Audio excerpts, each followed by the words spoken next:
látàrí ìṣekúpa ojoojúmọ́ lójú ọ̀nà àbújá sí makurdi àwọn ọ̀dọ́ fẹ̀hónú hàn.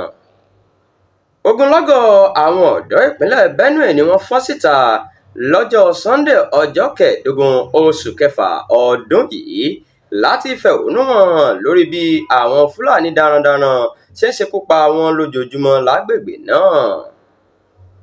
alẹ́ ọjọ́ friday tó kọjá làwọn fúlàní agbébọn yìí ya wọ agbègbè yàléwátà níjọba ìbílẹ̀ gúmà níbi tí wọ́n ti pa èèyàn tó lé ní 200.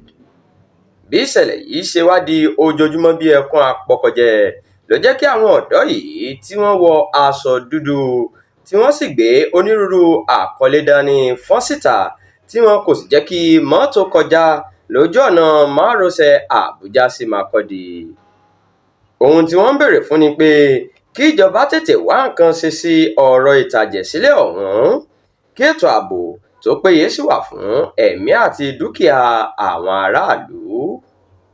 ṣáájú níjọba ìpínlẹ̀ náà ti kọ́kọ́ ṣèkìlọ̀ pé kò gbọ́dọ̀ sí ìkórajọpọ̀ tàbí ìwọ́de kankan lágbègbè náà, ṣùgbọ́n àwọn ọ̀dọ́ tínú ń bí yìí kò dá wọn lóhùn.